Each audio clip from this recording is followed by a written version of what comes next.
Hello, welcome back to another episode of Charla Football. I'm your host, as always, Gerardo, here with my co-host, Tomas. We were just watching the Under-20 World Cup. Mexico and Spain tied 2-2, with Mexico tying in the dying moments of the game. Gilberto Mora, bro. But before we get into it, make sure you guys subscribe, like, check out all the platform links down below. Instant reaction, bro. Gilberto Mora. Right off the top of your head, what can you say about the 16-year-old? I can say that's the only name he has in his mouth right now. Nah, he's insane. I mean, he's the best 16-year-old I've ever seen. Really? Yeah, bro. Name a better 16-year-old. Pedri? Pedri? At 16? Who? Pedri. Pedri. At 16. Who? Which Pedri? What do you mean, which Pedri? There's only one Pedri. Yeah, I mean, like 1987 Pedri. What are you talking about? No, Pedri. Lamine Yamal at 16? Lamine Yamal at 16? Yeah, what are you talking about? But, like, what I'm saying, okay, but if he's in these conversations, bro, like, with players of this magnitude who are just, like, freaks of nature, bro. They're 16-year-olds. They're talented youngsters. And we're not trying to hype him up, but it's just, like, every game that he plays, he always does something. Who, so, Pedri? No. What? No. Lamine? No. Lamine ghosted today. Gilberto Let's talk Mora. about that. Lamine is terrible. Get the fuck out of here, Lamine is bro. still hungover. We're not what is going through your mind after you see a performance like that, scoring a brace against Spain? Where, honestly, a lot of people from the Spanish Federation, a lot of clubs like Madrid, I'm sure, are going to be looking at those matches. Like Barcelona and probably other Spanish clubs are looking at him and seeing him, like, destacar amongst, like, other, like, 18, 20-year-olds. Like, this kid is 16, bro. I mean, like, before Gilberto Mora went to or was announced to go to the U20 World Cup when it was on the line, I said he shouldn't go because he should just stay and play with people of his category. Because, one, we know what he's able to do, and we knew he was going to be able to stand out. So, I mean, if Gilberto Mora stands out at the professional level, which is Liga MX, and also standing out at the Copa Oro, where they do play decent teams like the U.S. has, where they have a lot of players in Europe, I mean, it's just fucking expected at this point. Yeah. He's going to be way better than all these players, and he showed that. I mean, his finishing ability was just above. And he's not even, I mean, if you look at it on the day-to-day, in his daily football, he's more of a... He's like a 10. Yeah, he's more, but not just a 10. He creates more than he finishes. And now you just see that he has the ability to finish as well, playing at players of his category, or even older still. You know, they're 4 years older than him still. Technically, he could be playing the Under-17 World Cup that I think is coming up too. Yes. Because at his age, there's only two other, I think, 16-year-olds, and they play for Nigeria. There's really no other 16-year-olds. Yeah, I mean, and they're not really 16. They're like 27, you know, the birth certificate. No, but seriously, like... I mean, you see the Spanish forward today. What's his name? Iker something? Iker Bravo or something. Iker Bravo? I mean, I could have sworn he was born the same year I was. Yeah, he looked a lot of... Like, that's what I'm saying, though. Like, a lot of these players, like, they look older. There's Gilberto Mora, who he looks like his age. Maybe even a little younger, bro. Yeah, well, it's a U20 World Cup, and I'm, you know, like 22, so yeah. Yeah, so I mean, it makes sense, you know? He's around my age, but Gilberto Mora looks just like... He looks like a kid in there. Until you see it from afar, he's playing, like, better than them. He's playing above their level. Yeah. I mean, we saw against Brazil, he showed the Brazilians levels, dropping Brazilians left and right. Against today, it was a lot more of a difficult match where Mexico did not have the ball whatsoever. It was Spain throughout the 90 minutes.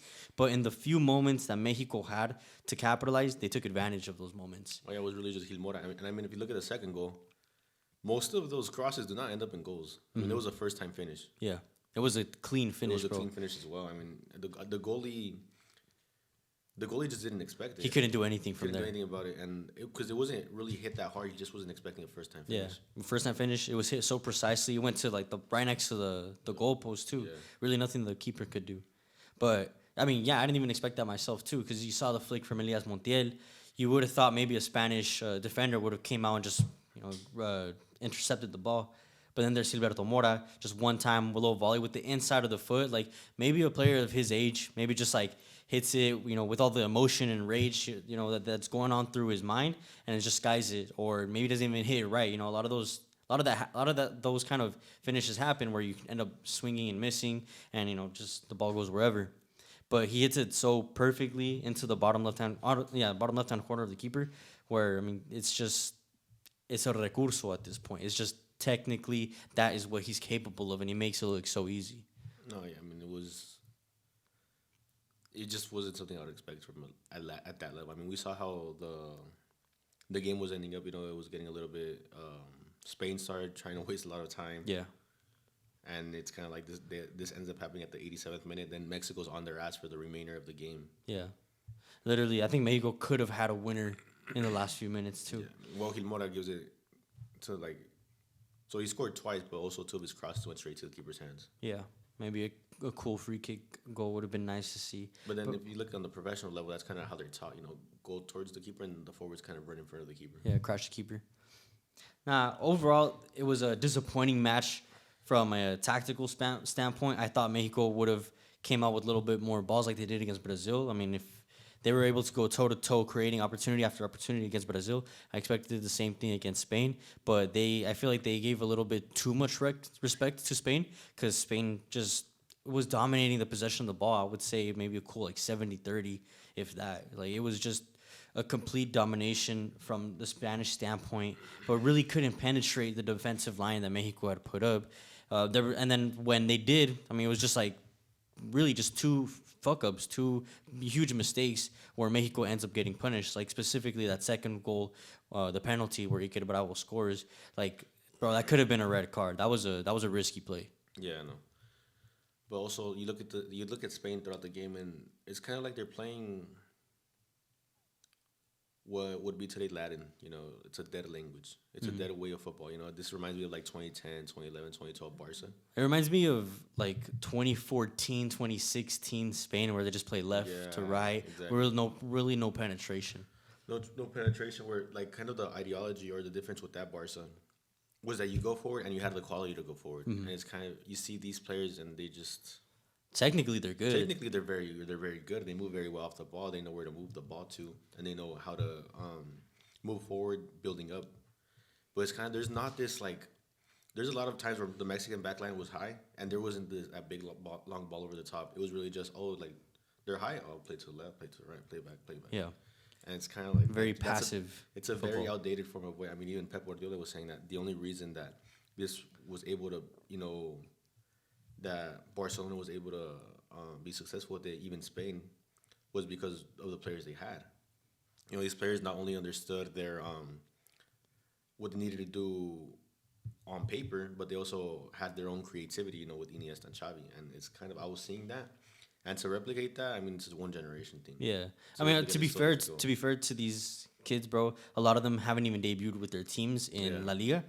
I mean, the ones that do like sobresale from these younger categories, they're already playing like with like Barcelona or with Real Madrid or in their teams, and they're not going to the Under-20 World Cup. Now, looking at this next match, Mexico have Morocco, and it's essentially, I feel like it's a little bit more of a safe, what's the word I'm looking for?